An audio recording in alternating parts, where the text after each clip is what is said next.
Mis queridísimas amistades, colegas médicos, oftalmólogos, optómetras y demás personas interesadas en la fisiología ocular. Este video hace parte de la colección de videos de pausas de salud del canal Una Pausa en la Jornada con el doctor Álvaro Niño, que soy yo. En esta oportunidad quiero comentarles de algo que para mí ha sido de interés vital, toda vez que fue mi trabajo como residente de oftalmología en la Escuela Colombiana de Medicina al profesor Alfonso Trivín por allá en el año 1988, que por supuesto no tuvo demasiado eco por considerarse que estaba bastante salido de perspectiva, de tono, pero para mí sí fue importante por mi gusto profundo por las ciencias básicas, por la investigación y por mi amistad con los hijos del profesor Salomón Jaquín, en cuya casa aprendí la importancia de pensar y de fusionar disciplinas como la física, las matemáticas, la geometría y la fisiología para tratar de dar un paso más adelante de la mera investigación clínica. De lo que hoy les vengo a hablar es de elucubraciones, de una teoría que tengo, pero con suficiente sustento para considerarla seria, acerca de la verdadera naturaleza de la córnea y especialmente de la lámina limitante posterior o lámina de Descemet. Este trabajo fue presentado en varias oportunidades e incluso una versión resumida del mismo salió publicada hace años en la revista Franja Visual. Y pues lo agradezco y también agradezco a todas las personas como el doctor Luis Scaff, el doctor, mi gran padre en la oftalmología, mi maestro, Eduardo Arenas Archila, la doctora Alexandra Mit, el doctor Gabriel Bareño, el doctor Samuel Rueda, el doctor Utrera y otros muchos que se han mostrado verdaderamente interesados. También agradezco al doctor José Ignacio Barraquer Jr., quien en su momento me dio unas luces muy importantes para poder cerrar con broche de oro esta teoría que he denominado la córnea, una estructura geodésica. Acompáñenme, por favor, profundicemos un poquito más y miremos las gráficas en las que se sustenta que la córnea es una estructura geodésica. Yo soy amigo de las frases que llevan sabiduría y quiero comenzar esta presentación con un par de ellas. La primera dice: si vas a explicar una realidad, trata de hacerlo lo más simplificadamente posible, pero tampoco demasiado. Albert Einstein. Y la otra es: si eres capaz de soñarlo, eres capaz de lograrlo. Y esa sí es mía. Pero hay una importantísima, que siendo estudiante de medicina, en el segundo semestre, estudiando histología, en un libro de histología de Henneser, apareció una frase que toda la vida me ha acompañado, y es la siguiente: si lo observado no te da una idea de la función, es que has observado mal. Y con base en esa premisa, es que cuando observé casualmente lo que era una microfotografía de la ultramicroscopía estructural de la lámina de Descemet, inmediatamente entendí que eso tenía que servir para algo mucho más allá de ser una gruesa lámina basal de un endotelio que en realidad es un mesotelio. Venga, les cuento por qué. Permítanme, por favor, presentarme. Me llamo Álvaro Germán Niño Rivero, soy médico cirujano egresado de la Universidad Industrial de Santander y oftalmólogo de la Escuela Colombiana de Medicina, Universidad del Bosque. Mi fellow en córnea y segmento anterior lo hice con mi padre en la oftalmología, el doctor Eduardo Arenas Archila en Bogotá, y luego fui fundador de la Clínica Oftalmológica Integral en Bucaramanga, Santander. También me he movido en el arte, en el ecoturismo, en la educación ambiental y en el condicionamiento físico. Fui miembro del Consejo Departamental de Cultura en mi departamento y actualmente me desempeño como miembro del equipo del Plan Decenal de Educación Ambiental y de la Burbuja Ambiental de Santander. Lo que nos trae hoy es presentar la teoría de que la córnea es una estructura geodésica. Tradicionalmente se ha estipulado que, mecánicamente, la córnea es una estructura homogénea, elástica y resistente, que mantiene su forma y la estabilidad dimensional por las propiedades isotrópicas y la homogeneidad biomecánica de sus múltiples componentes histológicos, y su transparencia es mantenida por el diámetro uniforme, el paralelismo y la distribución precisa de sus microfibrillas de colágeno, que actúan en conjunto como un enrejado tridimensional de difracción, en donde los haces de luz que se dispersen son eliminados por la interferencia destructiva, anulándose entre sí. Pero yo discrepo del anterior postulado, porque la córnea encierra una mayor complejidad y sus distintos componentes o capas no se comportan homogéneamente, ni desde el punto de vista biomecánico ni óptico, dada su composición histológica diferente, y en especial me fijo en una de ellas, la extrañamente única lámina de Descemet, que encierra una complejidad tal que necesariamente tiene que cumplir con funciones más allá de ser solamente una exageradamente gorda lámina basal del endotelio corneal, 2,5 a 3 veces más gruesa que su delgado mesotelio monocapa, el que recubre la parte externa de la cavidad llena de humor acuoso que es la cámara anterior del ojo. Existen evidencias clínicas para pensar de esa manera, y es el caso de los descematoceles en úlceras profundas con pérdida del estroma que no se rompen fácilmente, y evidencias de laboratorio de microscopía electrónica. Estas evidencias, que son cruciales para esta idea, fueron inicialmente descritas por el sueco Christik, publicadas primero en alemán y luego su trabajo fue mencionado por Henneser en su tratado de histología, en la que con ayuda del microscopio electrónico y las técnicas de difracción de rayos X, obtuvieron una imagen tridimensional de las capas que conforman la lámina de Descemet, mostrándonos su hermosa geometría en patrones matemáticos regulares asombrosos de una enorme complejidad estructural, como se puede ver en la gráfica a la derecha. ¿Cuáles son las características de la lámina de Descemet? La primera, 2,5 veces más gruesa que su mesotelio. La lámina de Descemet, que no es una membrana, no tiene ninguna de las características de membrana, constituye la lámina basal del endotelio corneal, que en realidad es un mesotelio y a la que se le conoce también como lámina limitante posterior de la córnea. La Descemet está ubicada entre el estroma y el endotelio, sin mencionar una nueva sexta capa de córnea entre esas dos. Y es una capa, la Descemet, que se tiñe de rojo, carente de células, de espesor aproximado de 12 a 15 micras, que se incrementa con la edad y que es secretada por las mismas células del endotelio de la córnea, demostrando por sus organelos característicos de célula protectora de proteínas que es ella quien la secreta. Al microscopio óptico, la lámina de Descemet presenta un aspecto homogéneo, eosinófilo, carente de estructuras, y en la periferia se continúa fundiéndose con el estroma de las trabéculas de la malla del ángulo iridocorneal a partir de la línea de Schwalbe y muy sutilmente en el revestimiento de la pared del canal de Schlemm. ¿Por qué un espesor tan exagerado para hacer solo una lámina basal de un mesotelio mesodérmico simple y plano? Debe haber alguna razón,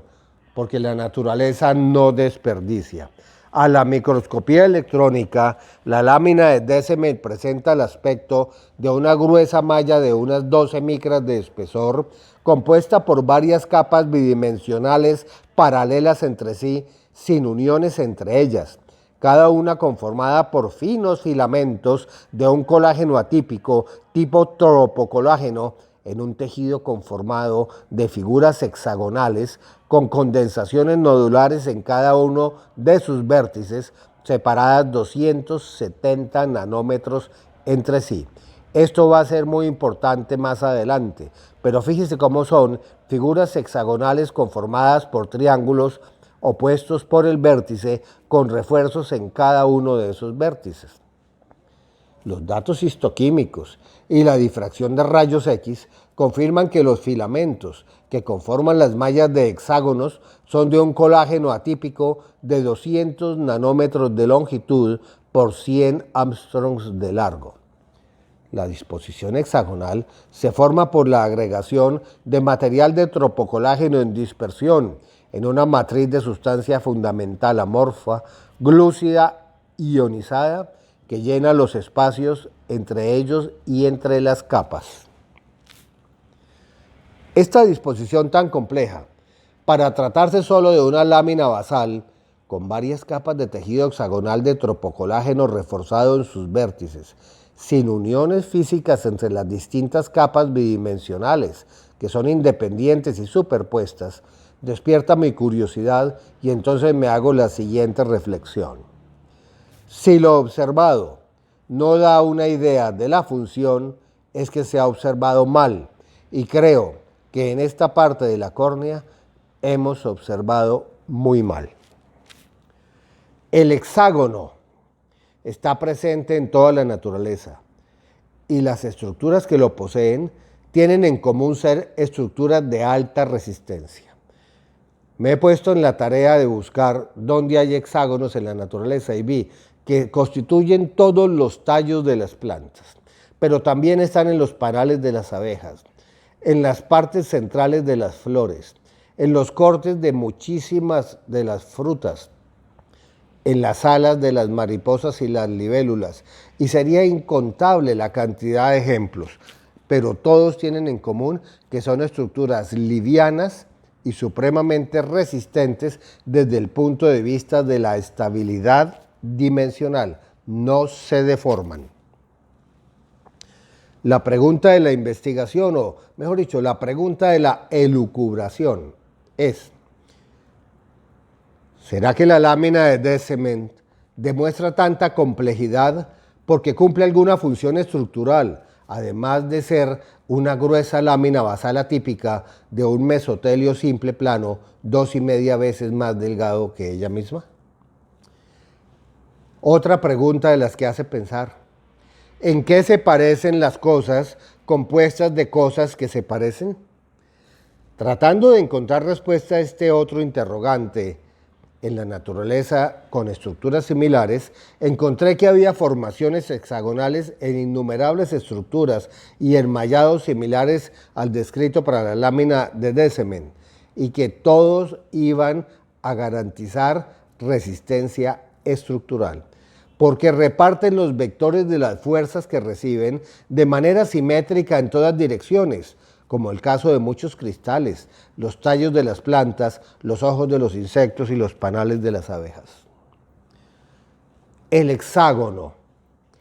El hexágono es una figura que ya era exaltada por los grandes filósofos de la antigüedad. El hexágono es una muy interesante figura geométrica conformada por 6 triángulos equiláteros opuestos por el vértice, cuyas bases configuran los lados del mismo y sus uniones conforman todas puntos equidistantes del centro. Si la lámina de Descemet está compuesta de capas de redes superpuestas de colágeno atípico, conformando hexágonos reforzados en sus uniones, y se sabe que este tropocolágeno es más resistente que el acero en su mismo calibre, debe servir para algo más que de simple lámina basal del mesotelio de la cámara anterior del ojo. Yo siento que ella debe participar activamente en la estructura de la córnea, otorgando estabilidad dimensional y o servir como mecanismo de detección de los sutiles cambios circadianos de la presión en el interior del ojo.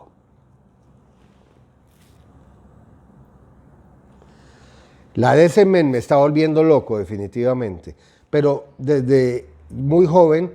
padezco de esa locura y honestamente no quiero curarme. Para poder entender más, me fui a la geometría en superficies curvas. En el año de 1854, en su tesis doctoral, el doctor Riemann presentó los fundamentos de la geometría sobre una superficie curva, cuyas geodésicas desempeñan el papel de las líneas rectas euclidianas en la geometría plana. La utilidad de este concepto radica en que permitió entender la geometría sobre superficies curvas, ya sean las cúpulas para los ingenieros o la córnea para los oftalmólogos, en las que la geodesia es el equivalente de la recta en la geometría plana, es decir, la distancia más corta entre dos puntos o algo así parecido a nuestra incisión radiada. Pero hay otra peculiaridad. En la geometría de superficies curvas, la sumatoria de los ángulos internos de un triángulo es mayor a 180 grados.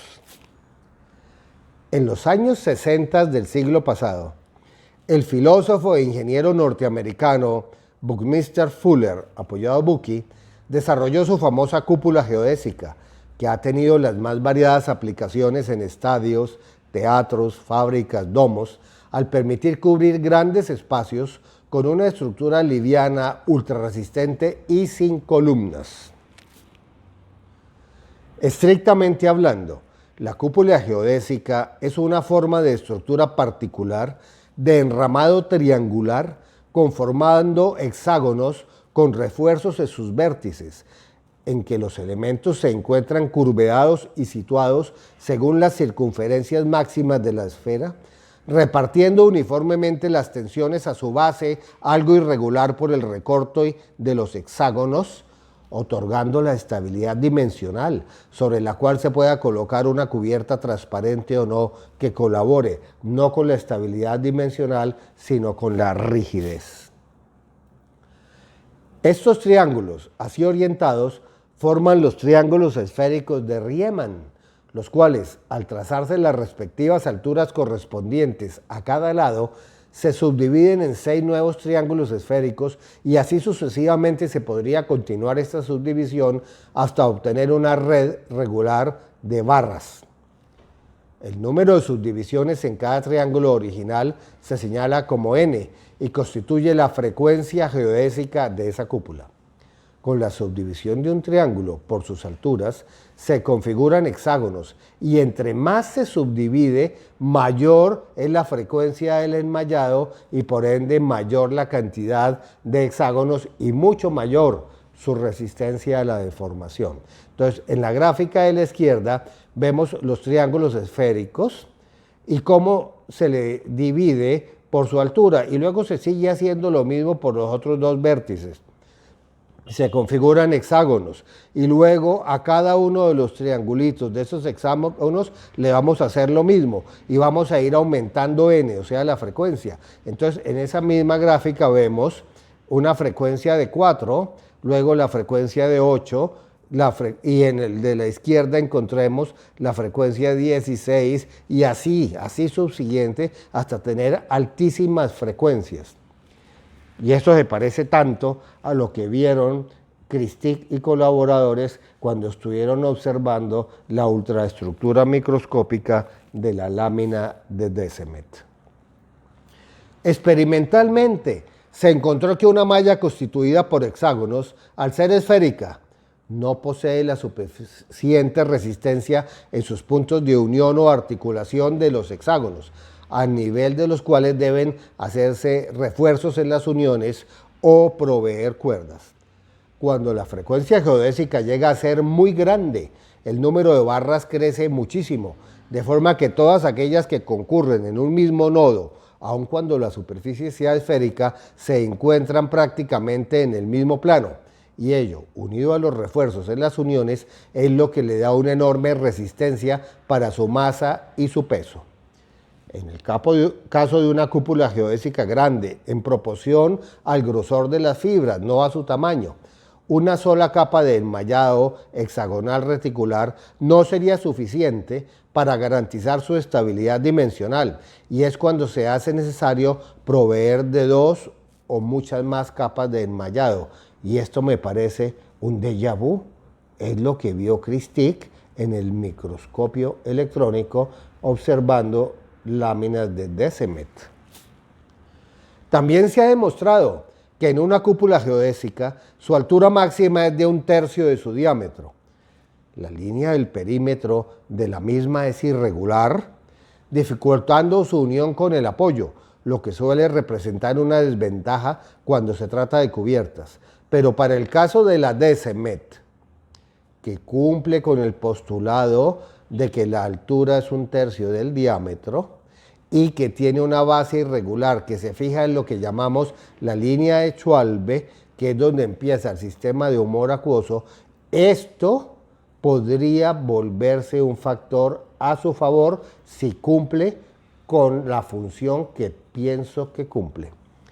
En toda cúpula geodésica, la altura del vértice es la tercera parte del diámetro de la base, y en la Descemet se cumple 4 milímetros contra 12 milímetros. La periferia de la Descemet es la línea de Schwalbe, y la línea de Schwalbe es el vértice del triángulo del ángulo camerular del ojo. Como puede deducirse, la córnea cumple perfectamente con los postulados físicos de las cúpulas geodésicas, siendo ella aún así con una cubierta muy gruesa que es el resistente estroma. Con este cuadro deseo demostrar cómo obtuve la frecuencia geodésica de cada una de las láminas que constituyen la lámina limitante posterior de la córnea o de Descemet. En la delimitación de la red de varias capas que conforman la Descemet, he tomado como base a las líneas de Schwalbe y la altura máxima al ápex corneal por la cara interna. Asumo que la circunferencia de la base, línea de Schwalbe, tiene aproximadamente 10 milímetros de diámetro, dada su ubicación en la cara interna de la periferia de la córnea, y con base en ello, calculo el perímetro multiplicando el diámetro, que son 2 radios, por el número pi, encontrando que es 3,1416 por 5 por 2, porque el diámetro son 2 veces los radios. Y eso me dio 31,416 milímetros. Esa es la circunferencia de la línea de Schwalbe. Acto seguido, se triangula la semiesfera que conforma la cara interna de la córnea, cuyo perímetro de 31,416 milímetros en la línea de Schwalbe, en 6 triángulos esféricos equiláteros, triángulos, como vimos, cuyos ángulos internos suman más de 180 grados, cuyas bases conforman el perímetro de la base, obteniendo que para cada lado sería de 5,235 milímetros, que es el resultante de dividir la circunferencia entre 6. 31,416 dividido 6 da 5,235. De forma tal que cada uno de los lados de los triángulos esféricos con que dividimos a la lámina de Descemet, que es una cúpula, pues nos da 5,235 milímetros. Al pasar esta cantidad en milímetros a metros, se obtiene la cifra de 0,005236 metros, y de acuerdo a lo observado en la microscopía electrónica, se le divide entre 270 nanómetros, que como vimos es la distancia entre un nodo y otro, o sea, la distancia entre las dos condensaciones nodulares de las láminas que constituyen la Descemet. Y eso nos dio 19.392, de forma tal que la frecuencia geodésica de cada uno de los triángulos esféricos que conforman la lámina de Descemet es de 19.392. O sea, cada triángulo fue dividido en 19.392 partes para conformar hexágonos. De esta manera, se ha obtenido un número de subdivisiones de cada triángulo inicial, que no es otra cosa que la frecuencia geodésica de los triángulos de la Descemet, y que se calcula en una cifra cercana a 20.000. Esto compondría un fuerte sistema finísimo de enmayado,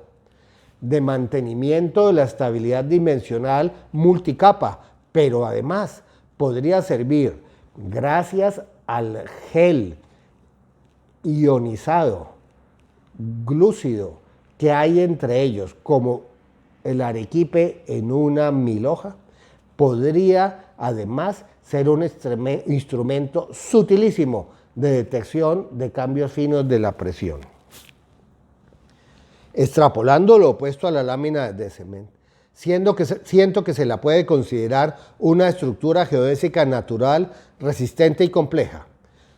que otorga la estabilidad dimensional a la córnea, mientras que el grueso revestimiento externo, conformado por el estroma, la lámina de Bowman y esa nueva capita que ahora mencionan, también colaborarían, pero al parecer otorgando una rigidez estructural bioelástica, o sea, deformable por presiones sostenidas. Corneopoesía, así he querido llamar el enunciado de esta teoría. Si de acuerdo a lo observado, la lámina de Descemet está compuesta por una serie de redes curveadas de tejido hexagonal bidimensional, sumamente resistente, que puede difundir las tensiones uniformemente a lo largo de la circunferencia del perímetro de su base, entonces ella podría comunicar a la base, que es la línea de Schwalbe, las sutiles diferencias de presión en la cámara anterior en respuesta a las variaciones en la secreción del humor acuoso, siguiendo los ritmos circadianos. Base que, a su vez, es el ápex del triángulo que constituye el ángulo camerular en donde se insertan las trabéculas de la red del mismo y que aún hace parte de la lámina basal de las células endoteliales que lo recubren. Esa presión se aplica de forma perpendicular a cada punto de las redes y ellas lo transmitirán a la línea de Schwalbe en forma de tensión, fuerza esta que a diferencia de la presión es paralela a sus fibras, al insertarse en el contorno de la circunferencia de la base, donde además se ubican los núcleos de las células del endotelio corneal, cuyas prolongaciones recubren la malla trabecular y la pared externa del canal de Schlemm.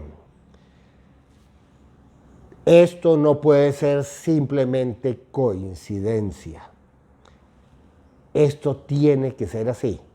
y debemos entre todos encontrar la forma de demostrarlo experimentalmente. Bueno, allí en la base podrían darse dos fenómenos. El primero, un estiramiento de las trabéculas, como ocurre cuando se tensa el músculo ciliar al otro lado, compensando en parte el aplastamiento de las trabéculas y laminillas contra la pared interna del canal de Schlemm cuando se sube la presión. O el inicio de una reacción en cadena de estímulos sobre las células endoteliales adyacentes a la línea de Schwalbe, que son las mismas que emiten prolongaciones de membrana y citoplasma, que recubren tanto las trabéculas como las laminillas y la pared externa de la malla trabecular, en donde supongo que está una de las más fuertes barreras para el transporte del humor acuoso hacia el canal de Schlemm, para que por medio de un incremento del ATP o cualquier otro mensajero intracelular se induzca a la membrana citoplasmática a formar vesículas pinocíticas que engloben porciones de humor acuoso a mayor velocidad, con el fin de retirar el exceso de contenido dentro del continente y así volver a su volumen y presión-tensión fisiológicas normales. Creo que las dos posibilidades se dan, pero la que definitivamente constituye un verdadero feedback es el inicio de la reacción en cadena. ¿Cuál es la reflexión teórica? Mirémoslo de esta manera. Si por alguna razón del ritmo circadiano se incrementa la rata de secreción de humor acuoso por las dos capas opuestas de epitelio secretor de los procesos ciliares trabajando en serie, el incremento del volumen de acuoso resultante en una cámara teóricamente rígida, como es la cámara anterior del ojo, hará que la presión intraocular se aumente. Esta fuerza, de manera vectorial, se aplicará de manera uniforme perpendicularmente en todos los puntos de la pared del ojo, siendo soportada en su parte anterior por la córnea y en ella también por las múltiples capas de enmayado hexagonal bidimensional reforzado con material amorfo, entre ellas que es la lámina de Descemet, que sufrirán una tensión y un estiramiento por esta causa, transmitiendo esta fuerza tensional a su base, que es la línea de Schwalbe, con las posibles consecuencias supuestas en este modelo teórico, en el cual la presión soportada por la red trabecular, al ser perpendicular sobre las laminillas, no se convierte en tensión, sino en compresión o aplastamiento, tendiendo a cerrarlas más que abrirlas. La lámina de Descemet es delgada en nacer y se va engrosando toda la vida, y en los ancianos se torna irregular en su espesor y aparecen unas excrescencias en su superficie, al parecer de tejido tropocolágeno degenerado, conocidas como los nódulos de Hassall y Henle. Es decir, con la edad se van acumulando glucosaminoglucanos, que es la sustancia fundamental amorfa que existe entre las laminillas, y restos de colágeno atípico, y se va generando la Descemet, alterando sus propiedades funcionales, y es en este rango de edad donde aparece el glaucoma crónico de ángulo abierto. Esto podría visualizarse como algo parecido a lo que ocurriría con las láminas de una persiana de ventana, una persiana horizontal, cuando con un dedo empezamos a hacer presión de abajo hacia arriba. Sí. Inicialmente se deformaría por la presión perpendicular la que está más baja, y a medida que incrementamos la presión va deformando las más arriba, tocándolas. Pero si hubiera algún material de gel entre ellas, esto haría que el gel fuera desplazado hacia las periferias. Pues bien, como la longitud no se altera, porque la longitud de cada una de las persianas es estable, necesariamente el extremo se recoge. Y si esos extremos estuvieran conectados a un sistema de sensores, esos sensores se estimularían en la medida en que mayor cantidad de laminilla se va contrayendo y transmitirían esa información pues a algún registro. Aquí es donde yo pienso que la lámina de Descemet está actuando para el control de la presión incrementada cuando circadianamente hay una varianza en la cantidad de secreción de humor acuoso por los epitelios de los procesos ciliares. Bueno, es lo que siento que le pasa a las células del endotelio en la periferia, las que tienen los núcleos encima de la lámina de la circunferencia, que es la línea de Schwalbe, y que aquí se modifican, no son hexagonales como estamos acostumbrados a ver siempre en las fotografías de las células del endotelio, sino que se van volviendo como pulpos. Ellas conservan el núcleo sobre la Schwalbe, pero empiezan a emitir prolongaciones digitiformes sumamente largas que envuelven las laminillas y la pared externa del canal de Schlemm. Y siento que ahí es donde está el feedback de la rata de secreción, de excreción, de salida del humor acuoso. ¿Cómo podría hacerse eso? Observando la conformación de esta lámina, que ya vimos que no es una membrana biológica, vemos que también puede ser comprimida por sectores porque ella es lo más parecido a un bizcocho de hojaldra.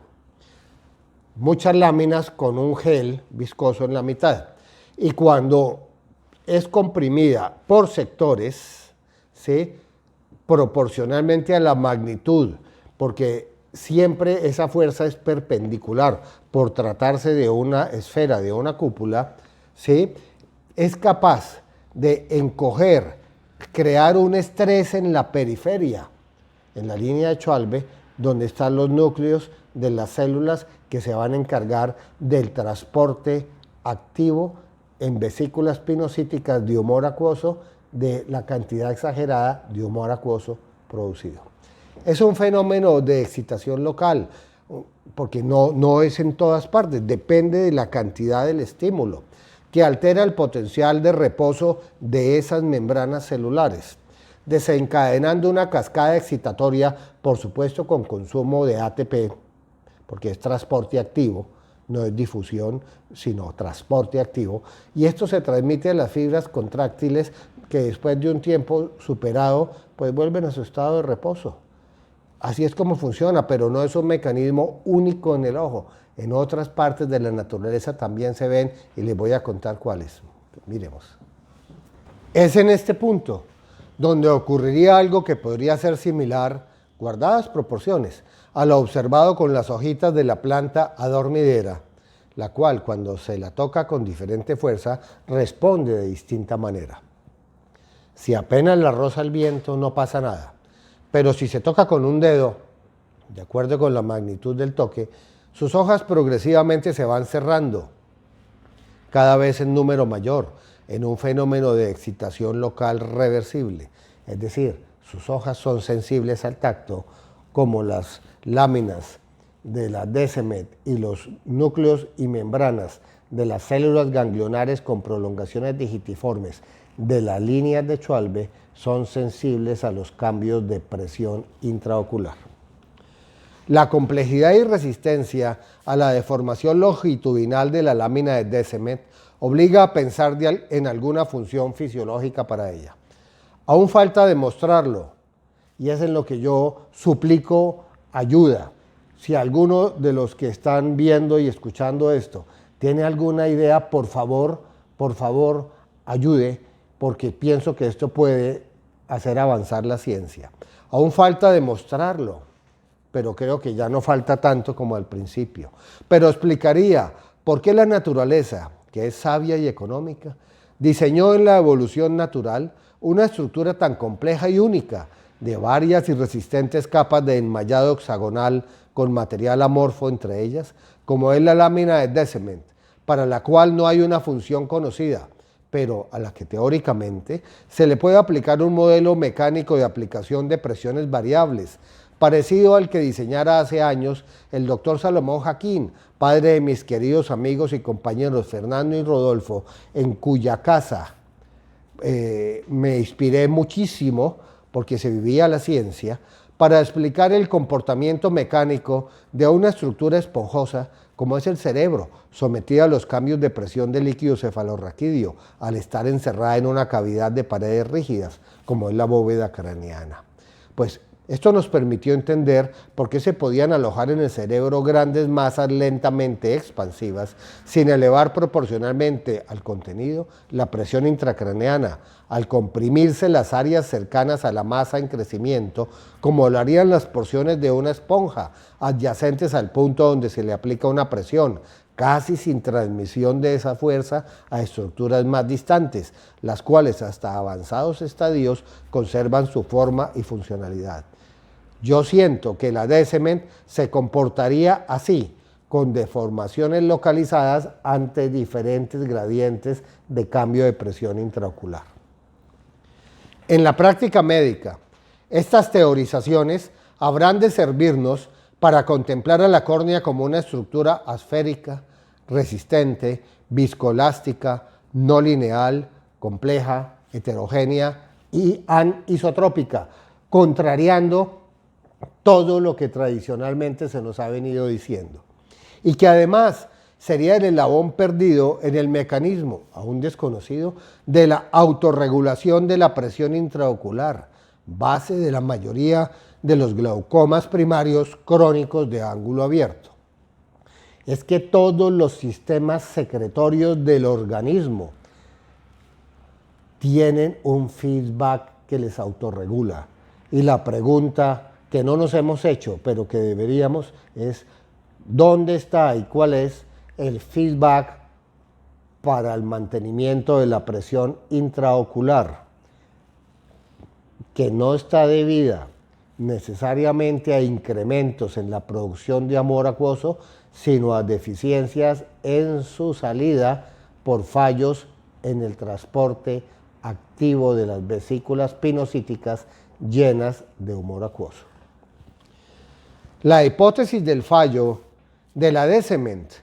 como feedback de la presión intraocular en la génesis de la hipertensión ocular y en el glaucoma crónico de ángulo abierto es algo que me ronda permanentemente. Yo postulo que la degeneración de las capas o alteración del contenido o la disposición espacial de sus componentes de la de-cement altera la capacidad de esta lámina maravillosa de transmitir los cambios sutiles de la tensión a los núcleos de las células endoteliales localizadas en su base, en la línea de Schwalbe, de forma tal que se pierde el mecanismo de autorregulación o feedback entre el incremento de la tensión en la pared de la córnea, secundaria al cambio de presión intraocular, y el consiguiente aceleramiento de la rata de transporte activo endotelial de humor acuoso en la pared y hacia la luz del canal de Schlemm, teniendo como resultado un incremento asintomático, gradual, crónico y sostenido de la presión intraocular hasta que termina por causar severos daños. En la gráfica podemos ver como cambios en la presión intraocular que se aplican en forma de presión perpendicular, pero que al comprimir las láminas que conforman la lámina de de-cement se transforman en tensión que ya no es perpendicular sino horizontal geodésica, siguiendo el curso de estas laminillas hasta llegar a la línea de Schwalbe donde se insertan. Estas laminillas de enmayado hexagonal, de acuerdo a los cambios de la magnitud de la presión, se irán comprimiendo, dejando salir el material amorfo entre ellas, pero sin elongarse, provocando tracción en su base, que es la línea de Schwalbe. Y este material amorfo está cargado iónicamente, lleva electricidad y necesariamente tiene que ser uno de los factores que estimule a las células para incrementar la rata de formación de vesículas pinocíticas para sacar el exagerado humor acuoso en la cámara anterior. ¿Por qué me ratifico en que la de-cement es la principal sospechosa del feedback? Yo pongo elemental, mi querido Watson, pero en realidad fue elemental, mi querido profesor Eduardo, porque fue al doctor Eduardo Arenas Archila y al profesor Alfonso Trivín a quienes por primera vez les presenté esta teoría. ¿Por qué me ratifico en que la de-cement es la principal sospechosa de ser el feedback en el mantenimiento de la presión intraocular? Porque tiene el motivo, es que es demasiado compleja para ser algo inútil y la naturaleza es económica. Tiene el cómo, es un sistema perfecto de detección sutil de variaciones de la presión. Tiene la oportunidad porque está donde tiene que estar, en donde se recibe la presión que se convierte en tensión que llega hacia su base, de donde sale el revestimiento del sistema de drenaje, y sus células son las encargadas del bombeo. ¿Y tiene con qué? Esas células están repletas de vesículas de humor acuoso y de mitocondrias, o sea, hay energía en cantidades. Y no tiene competencia por ahí cerca, no hay otro tan estratégicamente ubicado y tan preparado que pueda servir de feedback. Entonces, ¿es esa o es esa? Ahora sí les voy a leer la hipótesis de que la córnea es una estructura geodésica que enuncié como trabajo de residencia en oftalmología por allá en el año 1988. Dice: la lámina de de-cement es una perfecta estructura geodésica compuesta de varias capas de enmayado bidimensional de un reticulado hexagonal de resistentes fibras de tropocolágeno de 100 angstroms, con frecuencia geodésica cercana a 20.000, reforzado en sus uniones por nódulos separados 270 nanómetros entre sí, con un material glúcido, gelatinoso, amorfo e ionizado entre ellas. La base de la estructura geodésica de la córnea se fundirá con las trabéculas del limbo córneo-escleral, conformando la línea de Schwalbe, que le servirá de sostén, soportando los vectores de fuerza resultantes del esfuerzo tensional de la cúpula, debidos en mayor parte a la presión intraocular aplicada sobre las superpuestas láminas de enmayado hexagonal que las conforman. Al incrementarse la presión intraocular, la tensión aumentará. Las láminas más internas se tensarán y acercarán una a la siguiente, desplazando material amorfo ionizado, y esa tensión gradual se transmitirá a la base en la línea de Schwalbe, entreabriendo de esa forma aún más los espacios naturales de la red trabecular e introduciendo la activación de las células endoteliales adyacentes, cuyas prolongaciones tapizan la pared externa del canal de Schlemm, incrementando la rata de velocidad de transporte activo del humor acuoso, acelerando el flujo de salida del mismo de la cámara anterior a la luz del canal, reduciendo como consecuencia la presión intraocular a manera de un feedback endotelial natural. Este es el cuello de botella de la salida de humor acuoso que no ha sido aprovechado por la investigación ni por la industria farmacéutica. Cambios en la presión intraocular se traducen como cambios en la tensión en las múltiples láminas geodésicas bidimensionales de la lámina de Descemet,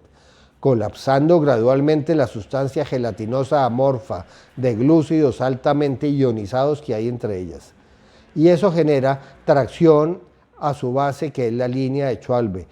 circunferencial y periférica, que es donde comienza la red trabecular del sistema excretor. Concluyendo, creo que al tensarse gradualmente determinado número de capas de la lámina de Descemet, compuesta de varias capas de redes de enmayado hexagonal bidimensional más fuerte que el acero en su calibre, esa fuerza, proporcional a la presión ejercida, pero convertida en tensión para poder ser transmitida a su base, se convierte en un estímulo para la célula endotelial adyacente a la línea de Schwalbe, que es la misma que emite sus prolongaciones digitiformes para recubrir las estructuras de la pared trabecular y canal de Schlemm, llevándola a incrementar su rata de transporte activo por pinocitosis de humor acuoso, incrementando así la salida neta del mismo por la vía clásica, con consumo energético, devolviendo la presión intraocular a los límites fisiológicos basales. Por supuesto que estas elucubraciones teóricas no son más que poesía, corneopoesía, porque no han sido experimentalmente verificadas, pero deseo que sirvan de estímulo a investigadores para que consigan alejar de su mente la idea de considerar a la córnea esférica, homogénea, inerte e isotrópica, y dejar de creer que la gruesa y compleja lámina de Descemet es solo la lámina basal del mesotelio posterior que mal llamamos endotelio de la córnea. Me despido agradeciendo la atención y deseando que este intento de ensayo corneopoético sirva para resaltar la importancia de la membrana o lámina de Descemet, o para que se demuestre que a lo mejor se trata de un rezago evolutivo como la carúncula o la pituitaria, y que nada de lo expuesto aquí pueda ser cierto. Y sí será que se cumple lo dicho de que si lo observado no nos da una idea de la función, es que hemos observado mal. Bueno, en resumen,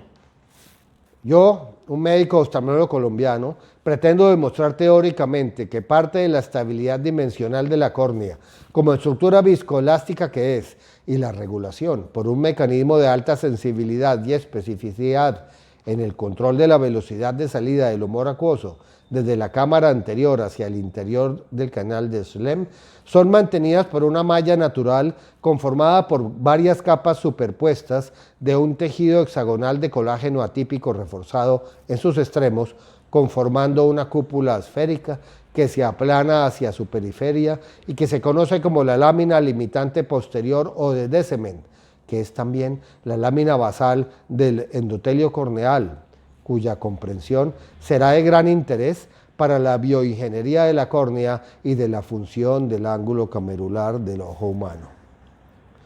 La bibliografía no es tan amplia porque es que de esto nadie más ha escrito, pero hay muchos libros de histología que pueden dar una gran luz. Y bueno, me despido, los espero en el Museo Comunitario Ambiental de Floridablanca, que es el sueño actual de mi vida, primer museo de cambio climático de Sudamérica y el tercero del mundo. Muchísimas gracias y a sus enteras órdenes. Y recalco, si alguno de ustedes, por favor, tiene una idea de cómo poder demostrar experimentalmente esto, yo se lo agradecería enormemente. Quedo a sus gratas órdenes. Todo este material lo pueden encontrar en un blog con el mismo nombre, La córnea, una estructura geodésica.blogspot.com. Muchas gracias.